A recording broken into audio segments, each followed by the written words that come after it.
Dhaka institute বিয়েবাড়িতে বউয়ের সাজে হাজির হয়েছে অভিনেত্রী শবনম ইয়াসমিন বুবলি।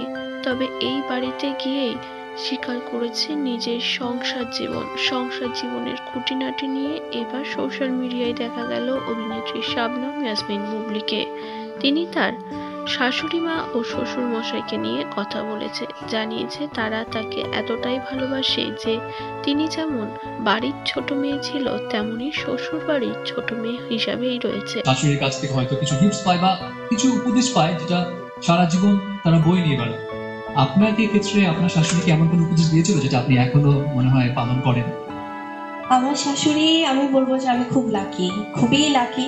কারণ আছে না যে মেয়েরা তো মায়েদের কাছ থেকে সবসময় শিখে শিখে বড় হয়।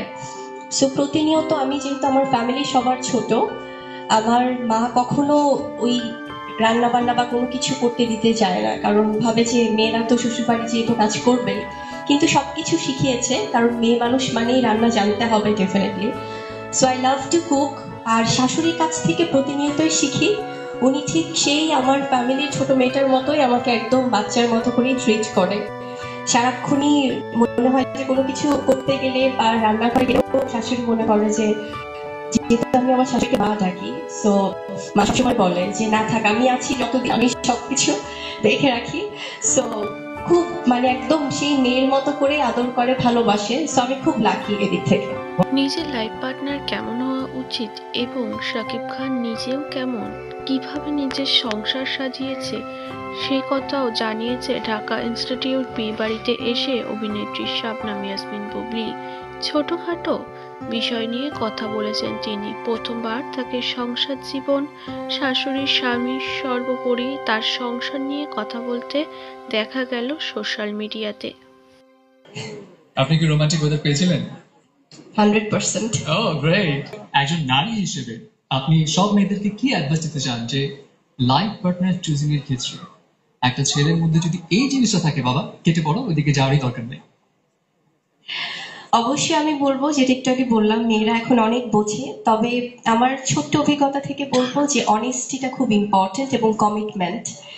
যদি বিয়ের আগে, অবশ্যই সেটা অ্যারেঞ্জ ম্যারেজ হোক বা সেটা পছন্দ করে কোনো ম্যারেজ হোক, সবকিছু ক্ষেত্রেই যে কমিটমেন্টটা করবে লাইফ পার্টনার, সেটা যেন একদম জীবনের শেষ অবধি রাখে, সেই অনুরোধটা আমার থাকবে সব ভালোবাসার মানুষদের প্রতি। কারণ একটা মেয়ে কিন্তু সবকিছু ছেড়ে সেই মানুষটাকে বিশ্বাস করেই কিন্তু তার জীবনটা স্টার্ট করে, নতুন একটা জীবন। সে তার বাবা মা ভাই বোন সবাইকে ছেড়ে এসে আরেকটা নতুন বাড়িতে ওঠে। সো শুধুমাত্র তার হাজবেন্ডকে বিশ্বাস করে। সো বিশ্বাসটা রাখাটা খুব জরুরি। এবং এটা তো ভাইস ভার্সা, সেই পুরুষটার ক্ষেত্রেও সেম। তারাও মেয়েদের কাছ থেকে হয়তো এক্সপেক্ট করে, কিন্তু আমার মনে হয় 100%-এর মধ্যে 99% মেয়েরাই কিন্তু রাখে। সো ছেলেদেরও খুব দরকার যে সেই ভালোবাসা, সেই কমিটমেন্ট, সেই লাভ, সেই রোম্যান্সটা সবসময় রাখার। মানে বিয়ে হয়ে গিয়েছে বলেই যে সবশেষ তা না। সেই ভালোবাসাটা যদি সবসময় থাকে, আমার মনে হয় যে জীবনটা খুব সুন্দর হয়। কারণ জীবনে মানুষের লাইফ পার্টনার কিন্তু মানুষ একবারই চুজ করে, একবারই বিশ্বাস করে। আর অনেক সময় অনেক ক্ষেত্রে আমরা দেখি অনেক ডিফারেন্ট কেসেস, অনেকের লাইফে অনেক ধরনের আপস এন্ড ডাউনস হয়, অনেক প্রবলেম আসে, কিন্তু তার বাইরেও কিন্তু জীবন সুন্দর।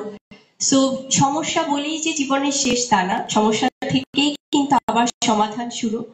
সো প্রত্যেকটা মানুষ, আমি বলবো যে আস্থাটা খুব ইম্পর্টেন্ট, সম্মানটা খুব ইম্পর্টেন্ট। আপনি আপনার লাইফ পার্টনারকে সম্মান করলে জীবনে কখনোই ঠকবেন না। Thank you. আর যদি দেখা যায় ওই ছেলের পাস্ট এখনো ঘুরঘুর করছে, এক্সিস্ট করছে, তখন কি করবে? সেটা আসলে আমার মনে হয় সম্পূর্ণ আমার লাইফ পার্টনারের উপর ডিপেন্ড করবে। কারণ মানুষের জীবনে পাস্ট, প্রেজেন্ট, ফিউচার সবই থাকবে, কিন্তু জীবনটাকে সুন্দরভাবে গোছানোটাই আসলে মূল উদ্দেশ্য থাকা উচিত। কারণ কমপ্লিকেশনস কেউ জীবনে চায় না। যেটাই হবে যেন স্বচ্ছ সুন্দর হয়, সুন্দর সিদ্ধান্তের মাধ্যমেই হবে। সেক্ষেত্রে সবার জন্য জীবনটা সহজ হয়ে যায়। কারণ মানুষের জীবন খুবই ছোট। সেক্ষেত্রে জীবনটাকে যত সহজ করা যায়, যত সুন্দরভাবে এগিয়ে নেওয়া যায়, সেটাই সবার জন্য মঙ্গল। তবে সত্য, সুন্দর, স্বচ্ছতা থাকতে হবে।